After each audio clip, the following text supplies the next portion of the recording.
Morning traders, nongeye kubaha ikaze kuri Kevin Trader, aho tuzajya tureba byinshi ku bijyanye na forex trading. Uyu munsi tugiye kureba analysis za gold, ni ikihe opportunities dushobora kubonamo. Gusa mbere y'uko dutangira, reka mbanze mbasobanurire trades twafashe ejo kuri GBP JPY, kuri GU hamwe na gold.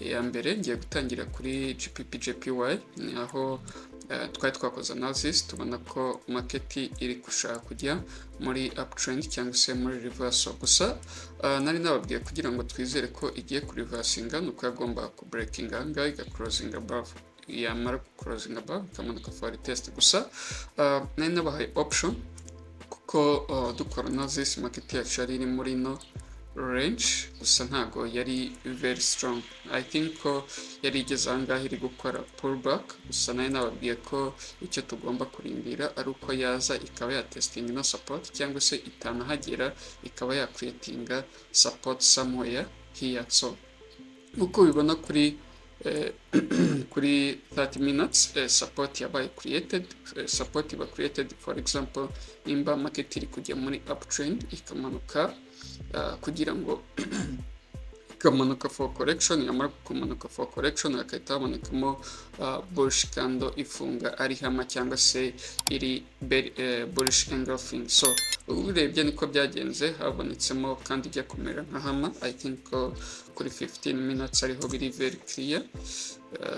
Urabona ko harimo bullish engulfing kuri 15 minutes. So nkimara kubona ko imeze gutya, iclosing ari bullish engulfing kandi iga closing above iyi moving average yacu, narindiriye ko next candle creating a week, yamara creating a week iga flippinga, mpita ntagitinga ko yazaga gufiringa ino range yacu, kuko turebye left side twabonaga ko hari clean candles cyangwa se market yabashaga trendinga.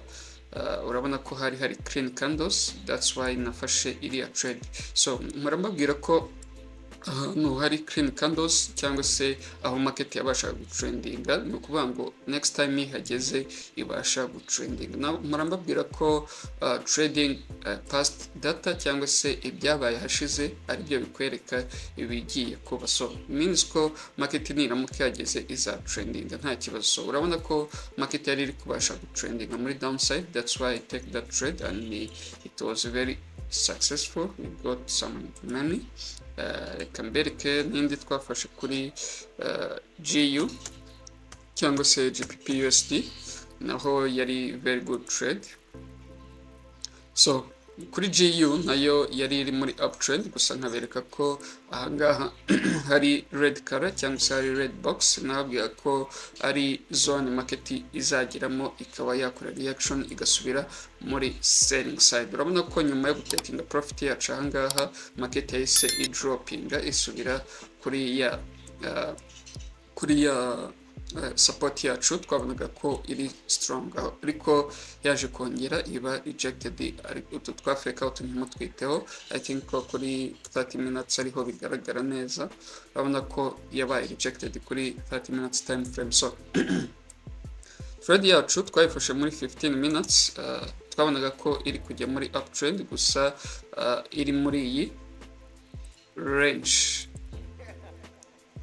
So gusa market yari iri mu byahangaha, nari nababwiye ko icyo turindira. I think ko yari iri aha, nari nababwiye ko icyo turindira, gusa yari itangiye kwerekana upside. Ndababwiye ati abayirimo it's fine, gusa stop loss yanyu ibe below iyi support. So urabona ko ari uwayifatiye ahangaha uwabikoze nkuko nawe mubwiye, kuko nari nababwiye ko stop loss igomba kuba below iyi support. Yabaye successful, gusa ngewe nayifashe igeze ahangaha imaze kuba rejected. So imaze kubona ino rejection, narindire ko ino candle i breaking highs iyi previous candle ya bullish, nitamba entry yanjye ntagatinga ino highs. Kandi urabona ko trade yabaye successful, aho pips 26 zabaye secured. Reka tujye no kuri gold turebe niki twabonye. Iyi ya gold nayitanze muri group, aho nabahaye muri group nkabwira icyo bagomba gutegereza, and trade was successful. Some people barayifashe. So nababwiye ari kuri 30 minutes, gusa isaha yendaga kurangira. I think ko yendaga kurangira, nari nababwiye ko natangiye kubona zino engulfing cyangwa se bullish engulfing, aho bullish candle yakavarinze whole body ya bearish. Nababwiye ko icyo murindira, I think ko yari iyi next candle ya saa saba. Nari nababwiye ko icyo murindira ari uko i breakinga highs y'izi previous candle. So ya breaking highs y'izi previous candle, gusa mbabwira ko aha mwagombaga gushyira break even, ahangaha mukatekinga full TP yawe. So I think ko muri group hari abayifashe kandi trade was successful and they secured around 72 pips. So it was good trade because gold was going in uptrend, yari iri kujya muri uptrend, gusa nta range ya creatinze ikomeye. So nkuko nababwiye ko past datas arizo zigenda ziduhereza ibijya muri ibishobora kuba, urabona ko gold yari kugenda making a higher high, higher low, higher high, higher low.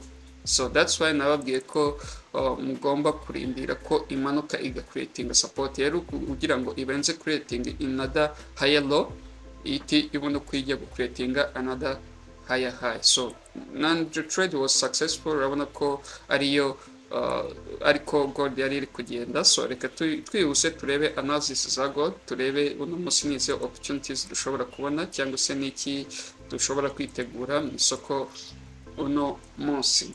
So analysis zacu twihuse, reka tuzihere muri daily time frame.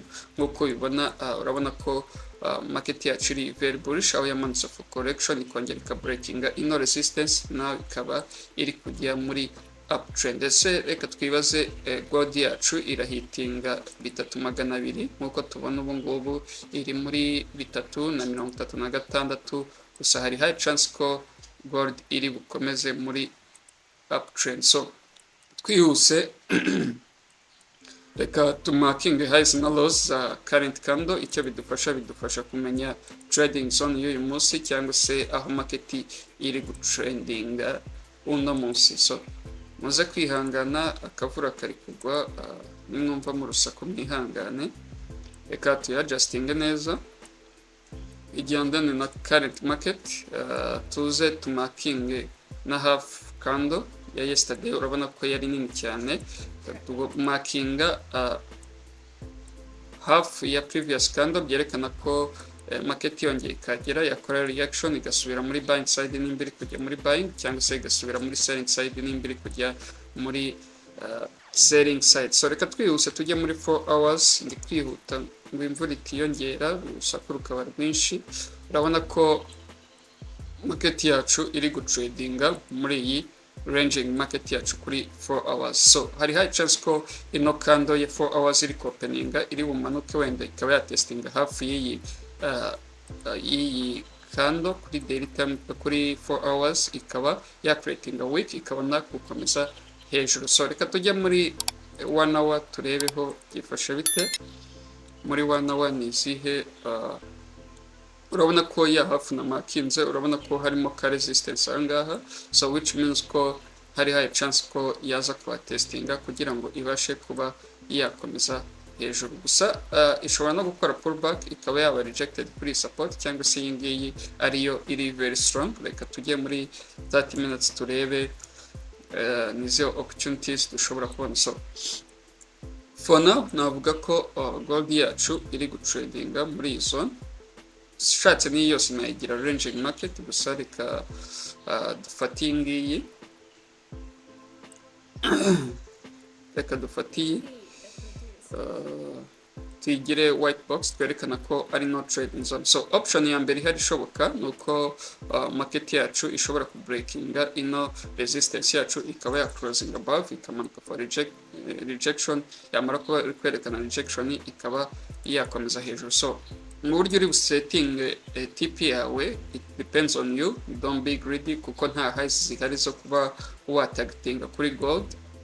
Niramuka ikoze ibingibi, just take like 30 pips, 40 pips, 50, it's enough, kuko there is no highs to target. So cyangwa se ukanarebera no kuri current market condition, wenda candles ko zigenda ziforminga byaguhereza information y'ukuntu uri bu taking trade ya. Gusa plan ya mbere ihari niyo ngiyo, cyangwa se market ikaba yamanuka ikaba rejected kuri iyi support, cyangwa se iyi ngiyi you have to wait aho igomba kuba rejected. Nimba yaba rejected kuri iyi byaba ari sawa cyane kurusha uko yaba rejected kuri iyi, kuko ntago iri very strong. So cyangwa se nk'uko twari tubibonye kuri 4 hours ishobora no kumanuka kuri iyi green line ikaba ariho iba rejected kugira ngo ite ikomeza hejuru. So anywhere you can get rejection yaba kuri aka ga support cyangwa se iyi ngiyi n'iyi you can take buy, gusa first option ishobora kuba yakora breakout ahangaha igacrosinga back ikamanuka for test ikabona kuba yakomeza hejuru. So ni icyo ngicyo tugomba kurindira kuri gold. Reka turindire turebe